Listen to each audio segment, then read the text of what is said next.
de la Historia! Kung saan malalaman natin dito ngayong araw kung ano yung mga nangyari noong Spanish colonial period. Yes! So, papakilala muna natin ang nagwagwapuhang, nagagandang Binibini at Ginoo. Simulan natin kay Ginoong.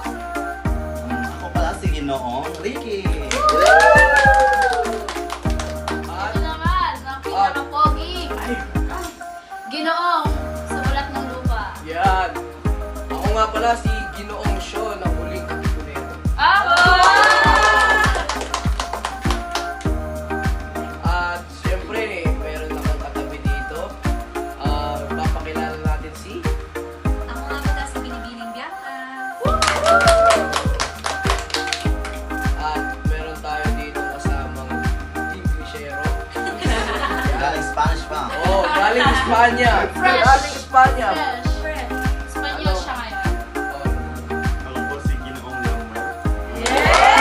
Tagalog na. Ang susunod nating binibini ngayon. Ito ang pinakabagandang binibini sa Pilipinas. Wow, Miss Universe. Di nga. Binibini! Ako ay si Binibining Tay. Ito ang binibini. Talaga namang Pilipinyan ang dating. Wow. Perfect. Binibini! Hi, ako nga pala si Catherine.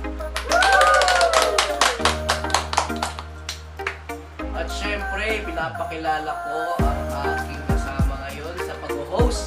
Yes, Walang naman. iba kundi si... Binibini EJ! At ngayong araw, dadako na tayo sa topic natin na Binibining EJ. Baka meron ka dyan mga katanungan na nakahanda para sa atin. Yes, napakadaming katanungan naman ito, partner. So, meron tayong 5 katanungan dito para naman sa ating mga ginoo at binibini. So, partner, bago tayo simula, may napapansin ako. Ano yung partner? Oo, mukhang nagkalat ang mga binibini natin ngayon at Ginoo. At nagsusuot ng mga Pilipinyan ang damit. Yes! Siyempre, siyempre. Diba, ang gaganda ng mga damit natin ngayon. Siyempre, nasa Spanish era tayo. So, parang naman ma-feel natin, partner, diba? Yun. So, Paano ba nagsimula noong unang panahon? Yung era ng Spanish colonization? Diba? sige. Paano nga, yun. Paano nga ba tayo nagsimula? Paano tayo sinakop ng mga Espanyol, di ba? So, ang tanong, ang sagot. During pre-Spanish era, ano kaya sa tingin nyo yung sistema ng Pilipinas? Ano yung mga ginagawa ng mga Pilipino during pre-Spanish era? Ito yung mga era na wala pa yung Spaniards. So, bali na tanong mo yan, partner. Ikaw una namin Oh. Ikaw una magsasagot yan. Tanong mo, sasagot mo. Go. Ayun, so yung sa pre-Spanish era kasi, ay yung talagang yung mga bayan natin, may sarili-sarili pa rin silang sistema. Yes. Yung mga barangays natin, may sarili silang mga kapitan, yan. So, ang mga pamumuhay sa pre-Spanish era, napakamatiwasay. So, yes. Parang independent pa sila. Wala pa Yes. silang influence kumbaga sa ibang Yes. dumadating Yes. sa... At maliban doon, wala silang kinakatakutan. Yeah. Mm-mm. Napakatapos. Kasi nung Malaya panahon na sila. yun is malaya sila. Saka namumuhay sila base sa paniniwala nila Yes, sa tama. mga pinagmulan nila. Pinagmulan nila. Tsaka nakikipag-trade sila nun sa China, sa India, ganun, sa Malay. Oo. So, Tsaka, parang talagang free ang Free. Pilipinas. Wala pang Pilipinas. kumokontrol talaga Walang sa kumokontrol. kanila. Tsaka bago tayo magkakapitan, Mm-mm. di ba? Meron tayong mga dato. Dato, Tama. dato. Ayun yung tawag dun sa mga... Sa kada barangay. Kada Ayun barangay, yung parang Namumuno. chief nila. Oo. Mm. Sumuno. So, Binibining Bianca, ito ang iyong katanungan. Ano yung kaya yung mga ginagawa ng Pilipino during pre-Spanish? Ano yung pamumuhay nila dati? Sa tingin mo? Nung dumating na yung Spanish. Hindi pa. Yung before pa dumating. Before dumating. Ayun nga, may mga sarili-sarili silang barangay, naninirahan lang sila sa maliliit na kubo, ganon. Tapos, parang ang tawag na nila doon, isang barangay na yun eh. Tapos, ayun nga, may tinatawag silang mga datu, nakikipag-trade sila sa China, sa India, sa Malay, ganon, malaya sila. Tapos, sa pagkakaalam ko, ang Pilipinas noon, mayaman tayo sa asukal, sa tsokolate, ganon. Which is, ayun yung pinag-trade natin sa China, tsaka sa India. Yeah, tama ka dyan. Yun. So, ano nga ba yung Ano nga ba yung main goal ng mga taga-Spanish, no? Kung bakit nila tayo sinasakop. Main goal talaga nila is, hanapin yung yan? Yung Spice Islands. Yun. Familiar naman kayo sa Spice Islands, di ba? Yes! Yes! So, ang katanungan, Oh. Ginoong Longwell, bakit napaka-importante ang Spice Island ngayon? Probably because their food are bland. Very specific. Can you elaborate it? I don't know much about this, but from what I can think of is, for one, they're trying to expand their territory or land, trying to conquer the land to get more, not to get more Spanish resources, Empire. to get more resources for their homeland, and another one is trying to increase their global trade in other nations, so that way they can get more profit out of them. Like we give them this, they give us that. And another one is, just to expand their culture and then use their culture for themselves. Okay. Very good answer. Hey! Oh, maraming salamat dyan, Lamuel. Yes. So, partner, may katanungan ako. Ano na naman yan, Bakit partner? bakit nga ba tinawag na Spice Island ang Spice Island? Kung ano, Oh, syempre, siguro maraming sili ba dyan? Hindi ko alam, hindi natin alam. Oh, syempre, una natin tatanungin dyan si Binibining Faith. Yan. Yeah, the brains. Grabe. So, kaya siya tinawag na Spice Island sa salitang spice, mga spices or pampalasa. Yun pala. Ito ang region na kung saan kumukuha tayo ng mga pampalasa sa ating mga pagkain. Isa na dito yung, alam niyo ba guys, ang sarap na to at ang bango, cinnamon. Yes. Yun ang Ang sabi ko. bango na ito, promise. Hanggang ngayon, ginagamit talaga. Paborito ko yan, lalo na yung cinnamon roll. Ibang naman yun. Iba ba yun? Tinapay yun. Tinapay pala yun. So, ayun. Yes, maliban sa cinnamon, cinnamon, maliban sa binanggit ni Pete na ano yung cinnamon, dito rin sa atin na nakikita ng pinakamaraming mga spices talaga, katulad ng mga paminta. Yun. Tama ka dyan, part. Kung saan Yes.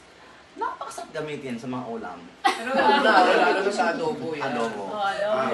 Someone can beat At that marami, at picture. hindi lang paminta, marami. Kaya nga isa sa mga isa yan sa mga gusto nilang puntahan kahit sa mga unang panahon na Yes, bigyan naman natin ng masigabong palakpakan. Ayan. Nice.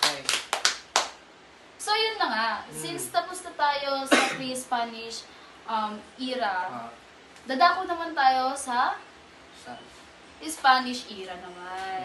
Yes. So, sa tingin nyo, ano kaya yung mga katayuan or mga nangyari during Spanish era? Sa akin kasi, sa pagkakalam ko during Spanish era, napakalupit ng mga Espanyol sa mga Pilipino. Totoo lang. Totoo lang daw yan. Ginawa niyang mga alipin at manggagawa yung mga Pilipino during Spanish era. Binibining Catherine, sa iyong palagay, ano yung mga nangyari during Spanish era at ano yung mga ng mga Pilipino? Para sa akin, natin yung ekonomiya nila nung panahon na yun is, ang kalagayan ng Pilipino natin is, dati, mga hanap buhay nila is, nagtatrabaho sila sa bukid, nag-aani ng mga bigas, palay, saka mais, at higit sa lahat, yung nyog. Tapos, sa ano naman, yung Espanya natin, yung mga nananakop natin in that era, ang lupit na ginawa nila sa mga magsasaka natin dahil ang mga magsasaka natin, sila yung nagbuwis ng pawis nila doon, pagod, ganyan. Pero, ang ginawa ng mga Espanyol sa atin is, nagpataw sila ng isang buwis na kung saan hirap na hirap yung mga Pilipino natin sa pagbabayad. Tapos, inaangkin din nila yung mga lupain na kung sa mga Pilipino yung galing. Tayo yung naghirap pero sila yung Sila yung nakikinig. nakinabang. Sila yung nakinabang. Ganun na talaga. Napakalupit nung panahon na yun. Yes. Sobra. So, sa tingin mo naman, Binibining Faye, sa iyong palagay, ano mga nangyari during Spanish era? Sa pagdating naman sa edukasyon, dahil nga sinakop tayo ng mga Spaniards, so yung wika natin is napalitan into Espanyol. So, nagtatag sila ng mga paaralan kung saan ang mas gusto nilang gamitin nating wika ay Espanyol. Mate, tinuruan na din nila tayo ng Katolisismo. Pero sa ating mga katutubong Pilipino, ayaw natin nakalimutan natin kung ano talaga yung wika natin. So, mas pinausbong nila sa atin, sa pagdating sa edukasyon natin na gamitin ang wikang Pilipino talaga. Yes. So, yun. Pero kaso, nung unang panahon, kailangan talaga sumunod. Oo. Sumunod Talaga. sa mga Spanish. Kasi ang Espanyol talaga ang nagkocontrol sa Oo. Pilipino that time. Tapos kapag may nagawa kayo masama dati, tatawagin nila yung kura. Tapos pwede kayong hatulan ng excommunicado. Oo. Mm. Pwede kayo hampasin dun sa tapat ng simbahan talaga. Totoo lang. Napakalupit talaga. Yes, tama yung mga kasagutan. So, sa iyong palagay, Ginoong Juana, anong masasabi mo that time? Nung unang panahon din, base din sa binanggit ni Binibining Pete, yun nga, tama yung mga binanggit niya. Tapos, alam naman natin, di ba, na ang nagpakalat ng Katolitismo dito sa bansa is Spanish, di ba? So, bilang Katoliko din, parang na-adapt ko rin na yun nga, yung maka-Diyos. Tapos, minsan, nung unang panahon, kailangan talaga sumunod sa mga ano nila, mga inuutos kung ano yun. Tapos, marami rin tayong natutunan din. Katulad lang sa pagluluto nila na yung mga adobo, galing yung menudo. oo. Talaga ba? Oo. Ba? May menudo din na dish. Menudo. May Mga dish. menudo din na dish. My Bali, favorite. tayong My mga favorite. mga Pinoy lang Pineapple juice, nilagyan ng marinated version. in chicken or pork. Sarap. So, talagang parang sa kanila yun, tapos parang Inadapt ginawa lang Inadapt. ng Pilipino. Oo. Hindi Ginawa natin inadapt. Hindi natin sa inadapt. Pero Giwawa tayo ng sarili Ng version. Ah. Magaling ng version. Sa kanila kasi, We just use our own spices. sa kanila, pork adobado. Sa diba? atin, adobo. Adobo. So, sa kanila talaga nagsimula yung adobo. Adobo. Pretty much. Tapos, So it becomes binigyan lang ng Malfax. may mga ano yun, may mga version niya katulad sa mga Cebuano, ginawang humba, ganun. Iba-iba. Humba. Nice. Ngayon, hindi na naman yun. Humba. Napakasarap ang humba na yan. Grabe, adobo, humba. Akala ko sa Pilipinas talaga yung Oo, adobo. tayo yung gumawa, di ba? Kasi, So ano kasi ito nangyari nun is gusto nila gumawa ng pork adobado.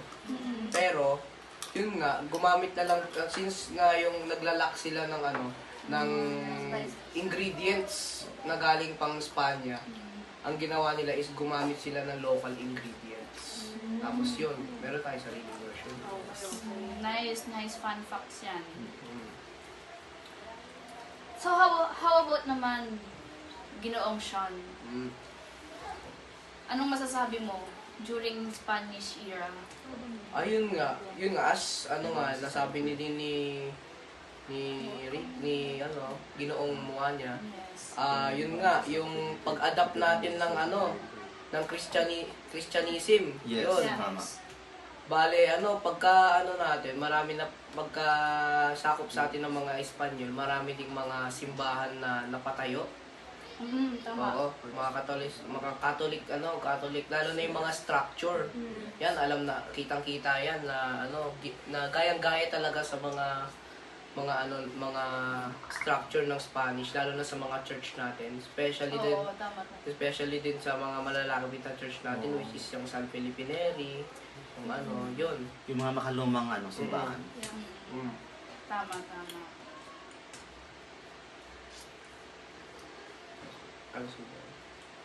So, tatanungin natin si Binibini Bianca. Anong masasabi mo? So about naman dun sa sa kalusugan ng panahon ng Spanish era, during Spanish era, yung mga Pilipino, gumagamit sila ng mga katutubong gamot, kagaya nung Mga herbal. Oo, yun, yung mga herbal. Pero dati ang tawag doon, katutubong gamot. Gumagamit sila noon. Ang dalawang alam ko lang is yung yerba buena, pero hindi ko alam saan siya ginagamit. Tsaka yung banaba, kung alam na yun. Banaba. Kung banaba parang familiar yung banaba.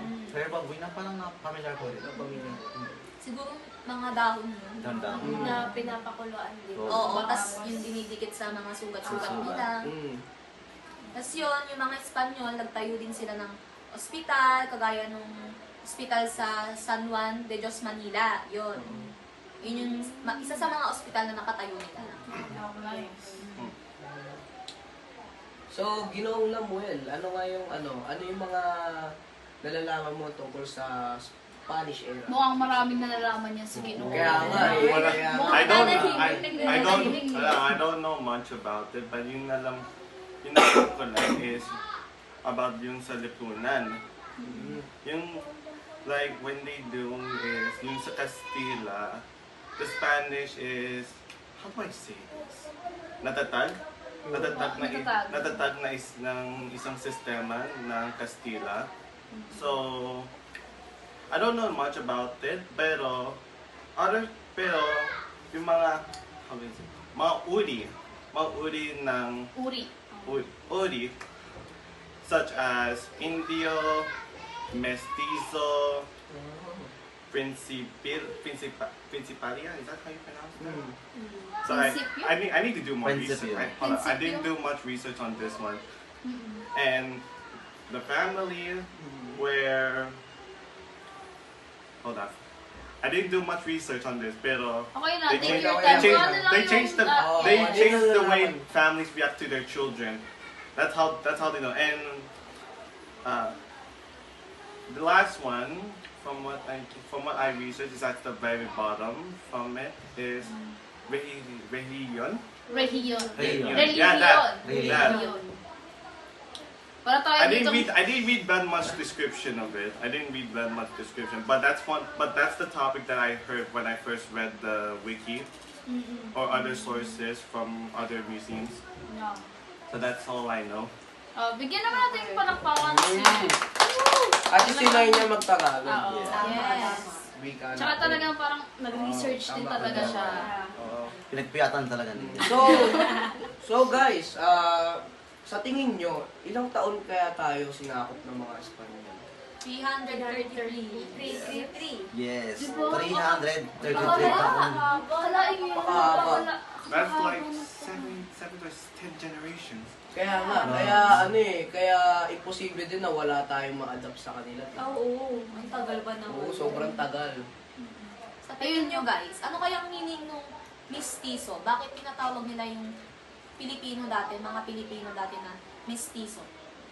For me sa akin kasi once kasi na yung isang taon haluan ng ibang lahi, tinatawag nun ng mestizo kasi mix, di ba?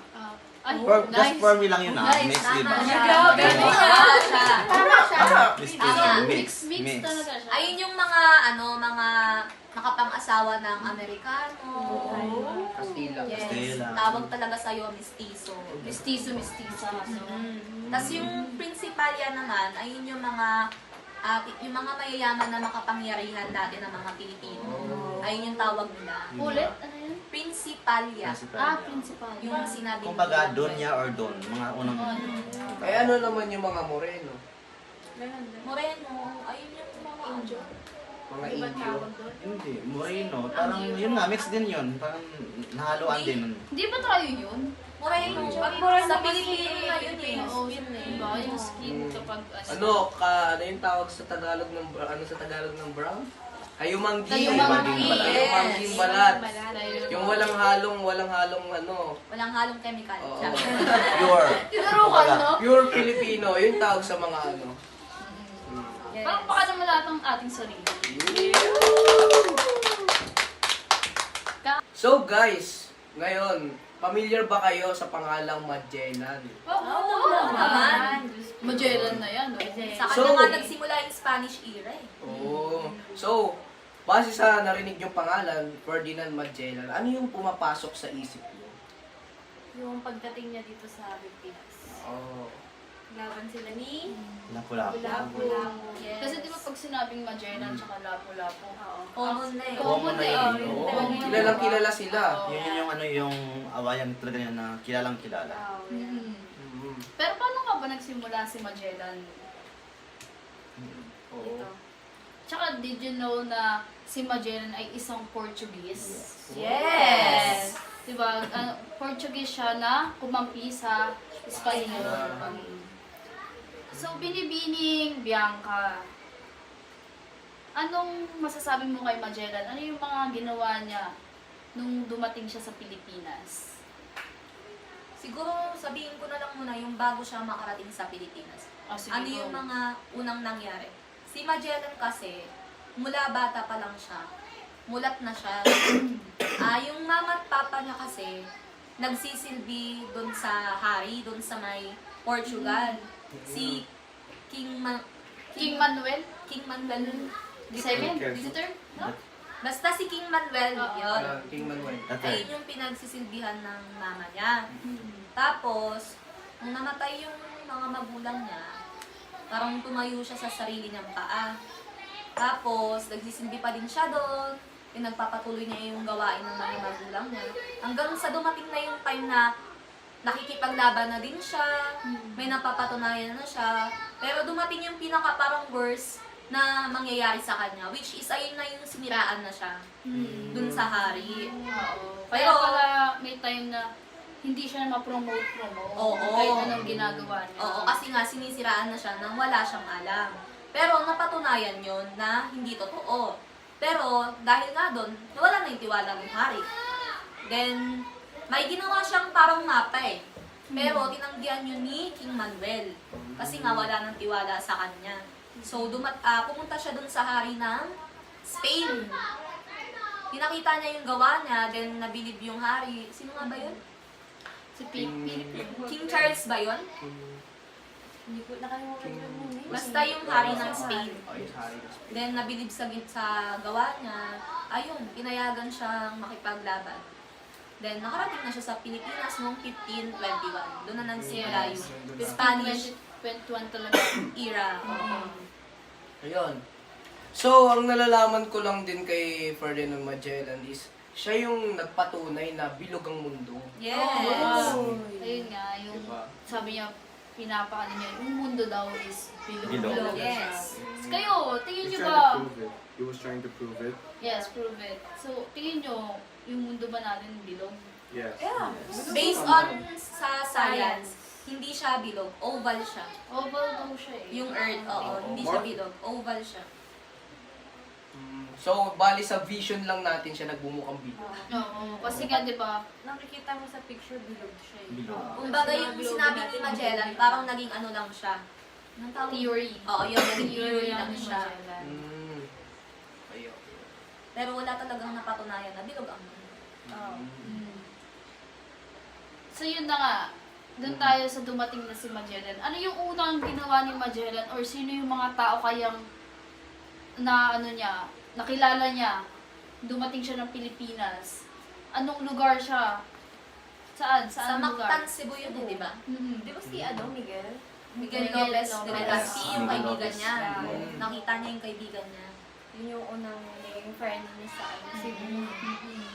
Di ba, sinasabi nga rin ng unang misa is ginanap sa Limasawa. So ano ba talaga, Limasawa ba talaga yun or yung isa? Di ba sawa? Di ba sa Di ba sawa? Ano? Sa misa. Hindi. Unang misa. Dalawa Misa daw na kasi. 1521 din yun, di ba? Oo. Anong date? March 30? 16. 16 ata yun. 16 ba? Or 30? 16 ata yun. Sabi ni Ma'am, nag-aaral ba itong mga? Parang kanilimutan. Sorry, mama. Bakit parang hindi sila ready mag-podcast? Hindi po talaga. Yan. Kami rin. Tuloy lang, tuloy lang. Ikaw na bahala mag-cut. Pero guys, natandaan nyo ba yung mga 5 barko na ano? Yung Yeah. kasama na Oo. paglalaro nila? Victoria. Victoria, Trinidad, Yes. Concepcion. Di ba yung sinakyan ni Ferdinand na barko is yung Trinidad, di ba? Trinidad. Yes. Si Magellan nandun na Yes, siya yung mamumuno din doon. Pero, hindi siya yung nagtagumpay. Oo. Ano yung barko na nagtagumpay? Ano? Barko? Parang Santiago. Yung nakabalik na lang doon. Ano sa yung parang isang nakabalik? barko. Victoria yung nakabalik. Oh, Santiago. Victoria. Tapos may sumunod pa, di ba? Hindi, isang Sa barko lang. isang barko lang nakabalik. Only Victor went back to Spain. Yes. Okay, so, siyempre, di ba, may mga theory na, yung mga cause ng death ni Magellan. Oo. Oo nga. Madami. Baka may nalalaman kayo. Ano yung mga, theory? Kung natatandaan nyo during our presentation. Sabi daw, kinana daw siya, tas nailason daw yun. Oh. Mag-dinax na. Tingin nyo, totoo kaya yun? May chance. May possibility. Kasi may mga may galit sa kanya. Yes. Tapos, may chance din na tinlider talaga siya ng kasama niya sa Yes, barko. kumbaga, tinira siya patalikod. Wow! Patalikod. Patalikod. Kumbaga, Backstab. behind your back. Backstab siya, no? Yes. Ayun, so, sa akin, yung nalalaman ko is yung, daw siya ng sea creatures. Oo. Oo, yung nilamon daw sila ng sea Di ba kasi creatures. dati, Sa mga dati, usong-uso yung mga myth. Yeah. Yung mga myth. Oo, So, pero di natin sure kung myth talaga yung mga. di nga Could natin be. alam Oo, eh. di ba? Possible, could be an urban legend. Kasi sabi sa Urban, yeah. kasi sabi sa science, wala pa sa 50% Oo, yung yes. na-discover Ang dami. natin eh. Kailangan pang ma-discover talaga. What if? Ay! Katakot. Inaw ni Sino. Jazz. So, may Such isa pa eh. knowledge. Meron pang isa na, nasa, bago yung labanan, may sakit na daw siya. Pwede din. Yes, isang theory din yun. Oo, may sakit daw si Magellan nun. So, yung pagdating nila doon, wala na siya. So, doon na siya, Humina na siya. humina na siya. Ang tagal din nila nag-explore. Oo, Nagsisik na siya. Naubusan din sila ng stock eh, di ba? Kaya nga nung bawasan din sila. Tsaka ang dami din na namatay ata nila ng mga kasama nung time na yun. Namatay sa Madami din buko. nagkasakit dito. Kasi nga, So, hindi Hindi nila kinain. alam. ang konti lang naman ang gamot doon sa kanila. So, mabilis lang talaga magkahawaan. Oo, pati. Oh, possible Sa scurvy. kasama pa sila. Possible scurvy. So, ito na nga. Kung kayo si Magellan, pipiliin nyo bang kumampi sa Espanya na para kalabanin ng Pilipinas? Piliin nyo ba? Ikaw, binibining Catherine. Sa akin, hindi. Kasi, bakit mo pipiliin makipagkulab sa ibang bansa kung pwede mo naman yung sarili mong bansa unahin mo, paunlarin. Kaysa kaysa maggawa ka ng mga away o digmaan na makaka-apekto sa mga inosenteng tao. Yes, tama yan. Galing. Yes. Pero di ba nga, hindi na sarili niyang bansa, hindi siya Tinaboy sinusuportahan, siya. di ba? Oo, yun na. Paano mo naman mahalin yung sarili mong bansa kung ikaw hindi kami namahal, di ba? Oo. Hindi ka ibig-ibig. Oh, tama dyan. Sino ba yan? Parang yan, ang lalim May yan. pinangugutan. Parang may pinangugutan. May Aba, pinagkagalingan. parang may Sino ba yun? Dati Sino ka ba ba yun? yun? Dati mo pang school yun. Oy! Oh, ikaw, Sean. Binibini. Shout out pala sa dati kong school. Hello, kumusta ka na dyan? Ikaw, ginawang Sean. Ah, Anong masasabi mo? I mean, ano yung mas pipiliin mo? kakampi ka pa rin ba sa mga Espanyol kahit takwil mo? Hindi naman sa itakwil, pero mas kakampihan mo ba yung mga Espanyol para kalabanin ng Pilipinas kaysa yung Portuguese? Para sa akin, Portugal. mas pipiliin ko yung sarili kong bayan. Siyempre, nasa dugo ng mga Pilipino yan na maging makabayan tayo. Yes. Diba? Lahat. Yes, Nasa sir. core Basta values. Nasa dugo, nasa core values yan, nasa dugo natin yan na lalaban tayo hanggang sa kamatayan para lang sa Pero bansa kaso, natin. kung ikaw nga si Magellan ang tanong yun So, ba yung- against talaga Ayun siya. nga. So, yun, bali doon sa sinabi nga ni Ginoong Muanya, hindi naman tayo talaga sinuka ng bansa natin. Yung sumusuka sa atin, yung gobyerno. Tama. Malay mo Yes. that time si Magellan, may misunderstand lang sila ng mga ng kanunin ng bansa niya. Kaya tinataboy talaga siya. Parang gano'n. Hindi naman tayo tinataboy ng mismong bansa talaga. Yung tao Yung mismo. gobyerno, Yes. meron tumataboy. Pero kung alam mo sa sarili mo Wala kang ginagawa. na wala kang ginawa, na mas gugustuhin mong mas gusto mo mas mapabuti yung bansa mo, gagawin mo lahat. Katulad ng mga ginawa ng mga katipunero. So, ikaw, mas pipiliin mong hindi na lang collaborate sa Espanyol. So, ikaw, Pilipino Bianca. Ako siguro 50-50. 50 dun sa pipiliin ko yung Espanyol kasi andun na si Magellan sa point na wala na siyang choice kasi nga wala na siyang mga kamag-anak, wala na siyang magulang, wala nang ibang sasalo sa kanya. So yung pag-asa niya na lang is yung sa Spain nga. Oo. That's why pinili niya yun. Para may mapatunayan siya dun sa hari ng Portugal. Na parang kakayanin ko. Oo, nakaya niya. Oo. Kahit wala So what, ako. you betrayed us? Pero, yung 50% na dun sa sariling bansa, ayun nga, kung alam mo naman na kaya mo siyang patunayan na dun sa bansa mo, wag na lang, para hindi na maka-apekto ng iba pang bansa. Kasi kung wala ka naman talagang ginawa, at sinisiraan ka ng ibang tao, patunayan mo siya silently. Diba? Tama. Totally. So what, the other 50 will betray us? Hindi naman siya sa Betray mo daw ba kami? You gonna betray? Are you OA? So, thank you sa Bianca sa maganda mong sagot ko. Ngayon, dadako tayo kay Lams. So, ano Lams, yung Lams. dun sa tanong Lams, ni Lams. EJ kanina, ano pipiliin mo? I would rather say no because if I don't want to make a big conflict with my own with my own people. If I was the one who made the decision, I will take no so to prevent any further conflict. Because if the conflict gets worse, there's a chance that they will start to make a Philippine revolution that can cause lives, hundreds or even thousands of lives. Yeah, It will talk, and those casualties will actually make a bad reputation to both of us, to both Spain and Philippines. Thank you. Try to put yourself in Magellan's situation. That's why I said 50-50. Because I understand both. You're gonna betray us if you pick the other 50. No! Wrong! You gotta pick. No! Stop. Hoy! Mga binibini at ginoo kayo ngayon. Binibini, bakit kayo nag-i-English? Mga espiya. No! Kayo ba ay It's not me. galing sa Amerika? It's you. It's you. It's you. You're the one holding your face mask. It's you. You're the Sige one na. that's It's not me. It's not me. It's you. Okay, next na tayo. So, tatanungin naman natin si Si binibini. Binibining Faye. Yes, babe. Agree ako kay Bianca na 50. Kasi kung ako ilalagay ko yung sitwasyon ko sa... Kakaway na ako. Kakaway na. Oo nga, bata, tingin mo sa mga. Hindi pa ako tapos magsalita, pero ayun nga.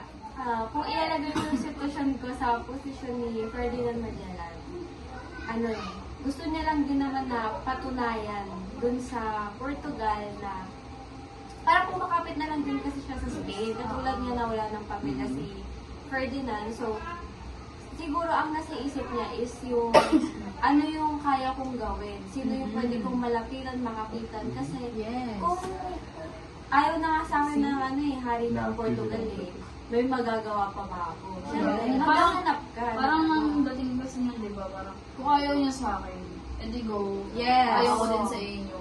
Oo. Na pupunta ako sa gusto. Saka andun ka na sa point ng buhay mo na wala ka na talagang choice. Diba?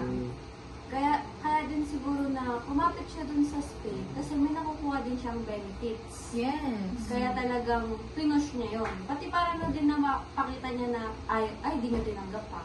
Makikita niyo na etong pinapakita ko sa'yo na hindi niyo naman parang umag-agree or parang pinagtabuyan niyo lang ako is naging successful siya. Sabihin niya, pagsisisihan niyo din once na Yes. Yes. Pero wala naman siguro kasi ganung nararamdaman na kasamaan si Wala. Jay andun sa ano niya. Oo. Wala, pero ang point niya dun kasi, gusto niya talagang patunayan dun kay King Manuel na kaya na. Yung Kasi nga hindi ginawa niya. Oo. Parang ganun lang naman. So how about naman Binibining Catherine? Sumagot na siya. Sumagot naman. Sorry po. Si Ricky Wanda. Hindi tapos na rin. Tapos na. Tapos na rin ako. Pero kung ulitin ko yung sagot, tanong ko, yung sagot ko, doon pa rin ako sa dati kong Emerald. Wow! Okay. So for the last questions, andito tayo sa last question naman. Go! Kung papapiliin kayo, ano ang bansa na mas mayroong benefit sa Pilipinas? Like, anong bansa yung sumakop sa Pilipinas na more benefit na... So, may isa pa tayong tanong ngayon. So, kung papipiliin kayo, ano ang bansa na sumakop sa Pilipinas na mayroon benefit sa atin, mas may benefit sa atin? Parang ang hirap ng tanong na yan Kaya nga. Kasi parang lahat naman sila. Parang more negatives Oh, more negative nga. Oh. Too much positives for this. Siyempre, Lalo na hindi yung naman daan. maganda na sakupin tayo na ibang bansa. So, negative talaga yun. So, para sa inyo, yun nga, sino yung mga pinaka nakaka-benefit tayo? Na kahit na sinakop tayo, kahit maraming news nangyayari sa Pilipinas na masakit, ano yung mga benefit na magagamit natin hanggang ngayon? Siguro Spain. Sa religion. Yung Catholicism. Catholicism natin. Na hanggang ngayon, pinapractice pa talaga natin. Yes. Simbang gabi po. Simbang gabi na, no?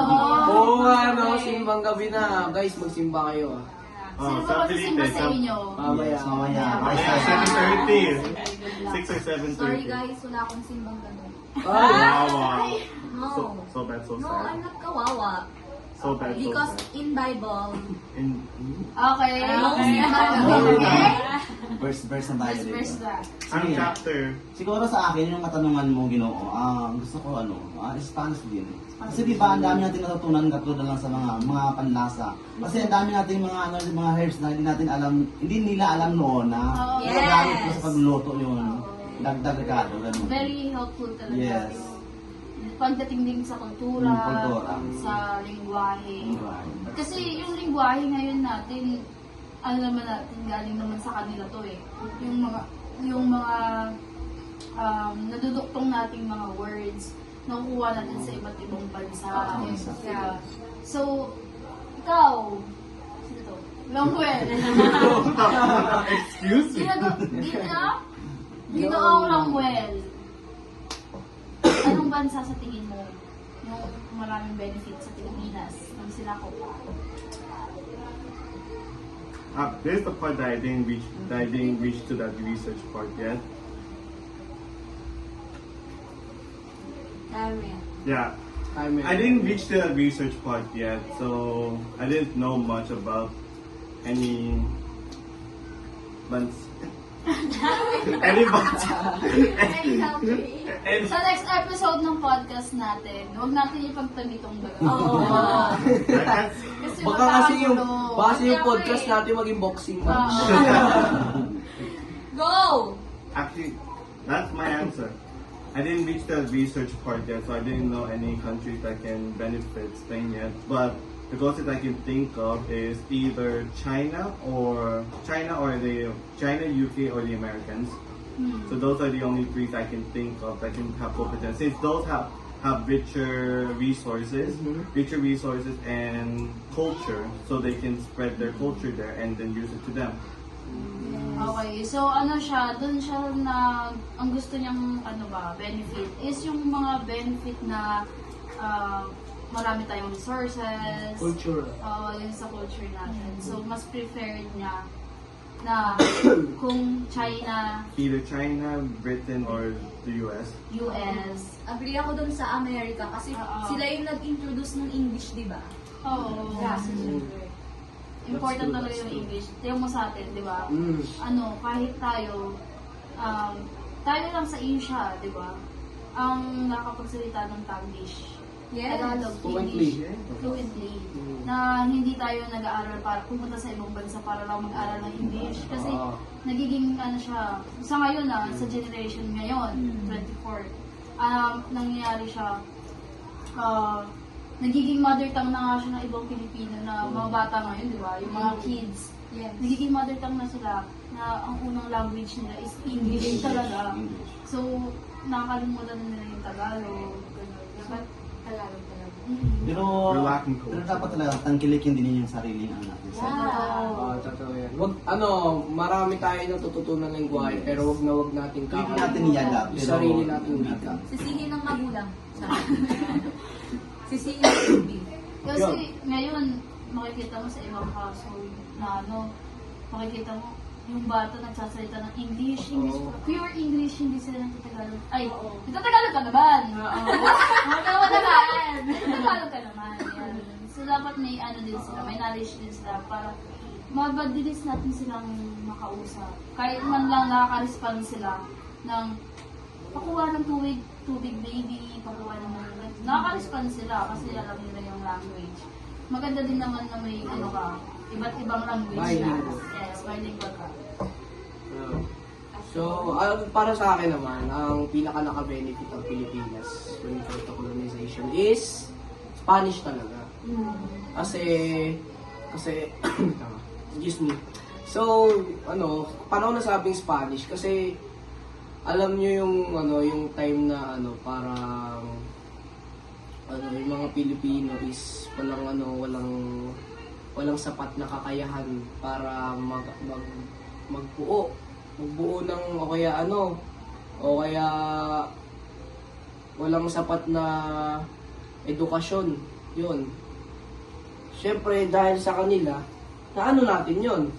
Nakuha na natin yun dahil nga sa pag-share ng culture nila sa atin. So, yun, tsaka yung relihiyon, binigyan nila din tayo ng mga paniniwala.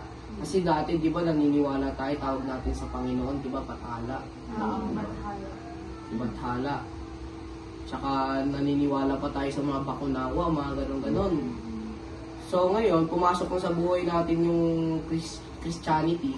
Ayun, binigyan tayo ng ng paniniwala na meron tayong Panginoon, which is yung Panginoon Diyos natin.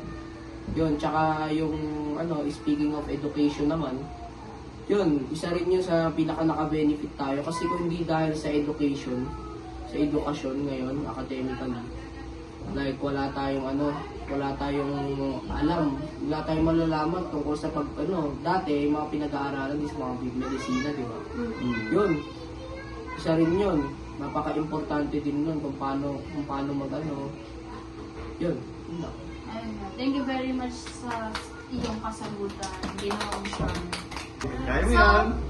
Let's wrap this podcast. So, let's thank ourselves. Thank you! Thank you din sa mga nanonood ngayon. Shoutout sa inyong lahat. Okay guys, shoutout pala dyan sa mga taga Cebu. Lalo na sa mga taga-Mactan dyan. Taga Cebu kung saan doon naganap ng nila, pakipaglaban ng Lapu-Lapu. And shoutout to Ma'am Aida! Ma'am, enjoy